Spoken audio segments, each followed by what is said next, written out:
होने वाली है एक लिस्टिंग पूरी डी मर्जर के बाद, और वो है यूरेका फॉर्ब्स की।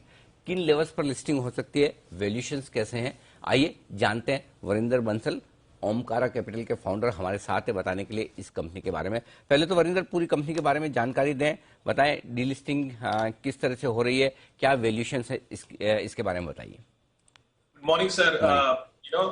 Eureka Forbes sir actually 100% subsidiary रही है फॉर्ब्स इन कंपनी की, जिसको बेच दिया गया था एडवेंट को। आपको याद होगा कि एडवेंट ने 72.5% स्टेक लिया था यूरेका फॉर्ब्स में, जिसका कुछ एंटरप्राइज वैल्यू कुछ 4,400 करोड़ था, मतलब है 220 रुपए पर शेयर के आसपास था। उस समय इसको जो वैल्यूएशन दिया था सर, कुछ ईवी टू सेल्स पे 2.5 टाइम्स का दिया था। इसका सेल्स कुछ 2021 में 1850 करोड़ के आसपास है, तो उस हिसाब से 4,400 करोड़ का वैल्यूएशन दिया गया था। ये डीमर्ज एंटिटी है सर, अभी लिस्ट हो रही है। जो फॉर्ब्स एंड कंपनी है वो तो ऑलरेडी लिस्टेड है सर, आप देख रहे होंगे।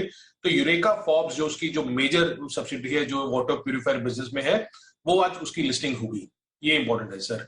और अगर आप वैल्यूएशन की बात कर रहे हैं सर, मैं आपको इसमें क्या अच्छा चीज और क्या बुरा चीज है और मेरा क्या वर्डिक्ट है। अच्छा चीज क्या है सर कि इसमें एक नया मैनेजमेंट आ गया। To put very categorically, it was a mismanagement by the earlier management. The numbers were very very bad. Numbers बिल्कुल भी अच्छे नहीं थे। अगर आप लास्ट 10 साल का ट्रैक रिकॉर्ड देखें तो अभी सबको एक्साइटमेंट क्या हो रही है सर कि एक मैनेजमेंट नया आएगा, एडवेंट करके आएगा। और दूसरा ऑफकोर्स जो मार्केट में खबर चल रही है कि शायद प्रतीक कोटा जो जुबिलेंट फूड को छोड़ के गए हैं वो इस कंपनी में आएंगे, तो इसलिए एक्साइटमेंट बन रही है। बट अगर मैं सिर्फ और सिर्फ नंबर से फोकस करूं सर, जैसे मैंने बोला कि एडवेंट ने इस कंपनी को 4,400 करोड़ में लिया। अगर आप शेयर होल्डर थे फॉर्ब्स एंड कंपनी में, उस टाइम पे जो भाव चल रहा था वो 6,000 के आसपास का भाव चल रहा था। अगर आज के टाइम पे देखा जाए तो आपका जो कॉस्टिंग है डीमर्जर पे कुछ 375 रुपीज पर शेयर के हिसाब से होगा। वो एक सिंपल मैथमेटिक्स है सर, और कुछ नहीं है। 19.5 करोड़ शेयर, 19.34 करोड़ शेयर जो टोटल आउटस्टैंडिंग होंगे। तो इंपॉर्टेंट क्या है सर कि सबको लग रहा है कि यार एडवेंट ने अगर 4,400 करोड़ पे लिया है, मतलब कि 220 रुपए के आसपास लिया है, तो मुझे उससे नीचे या उसके आसपास मिलना जाए तो मुझे लेना चाहिए। बट मैं आपको सर नंबर्स बताता हूं सर। लास्ट के 10 साल में इसका जो रेवेन्यू कैगर है, रेवेन्यू ग्रोथ है, वो 6% रहा है, मुश्किल से 6% रहा है। इंडस्ट्री का 10-12% रहा है। तो इंडस्ट्री से बहुत कमजोर ग्रोथ किया है यूरेका फॉर्ब्स ने। मगर मैनेजमेंट ठीक है खराब था, या मैनेजमेंट उतना फोकस नहीं किया, बट इंडस्ट्री स्टैंडर्ड के हिसाब से भी कभी यूरेका फॉर्ब्स ने बहुत अच्छा नहीं किया। EBIT margin sir 2% EBIT margin, negative 8%, फिर 2%, मगर ऐसा ही चलता रहा, इसका वेवरिंग होता रहा। नेगेटिव नेटवर्थ है सर कंपनी का। अगर आप 5 साल की क्यूमुलेटिव फ्री कैश फ्लो निकालें तो आपको नेगेटिव मिलेंगे।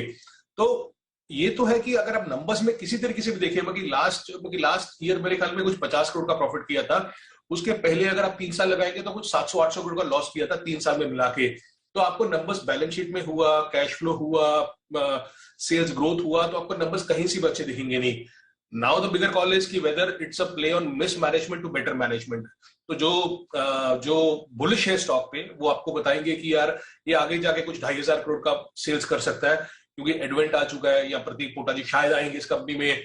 केंट जो है वो 10 से 15% पैट मार्जिन करता है, तो ये कम से कम अगर 10% पैट मार्जिन कर देगा तो आपको 250 करोड़ 250 करोड़ के आसपास का पैट दिखेगा। उसको कम से कम 30 टाइम का वैल्यूएशन मिलेंगे, तो 7,500 करोड़ का इसका वैल्यूएशन होना चाहिए, जो अभी 4,500 करोड़ की बात कर रहे हैं हम लोग।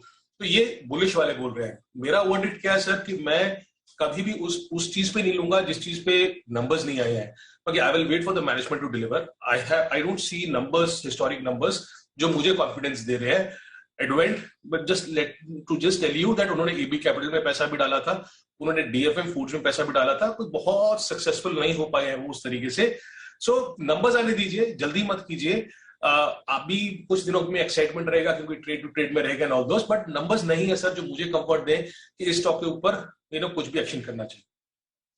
3-4 क्वार्टर इतना तो लगेगा, साल भर का टाइम क्या सर? नंबर्स देखने में 3 से 4 तिमाहियां, साल भर का समय तो लगेगा। तो हड़बड़ी न करें खरीदने की, राइट? कि सिर्फ इसलिए कि एडवेंट ने ले लिया है, मैनेजमेंट बदल गया इसलिए ना खरीदा, right?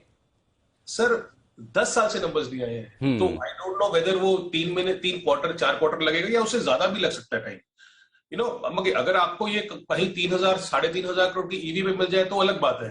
Then you are buying at a valuation level जो आपको कंफर्टिंग हो।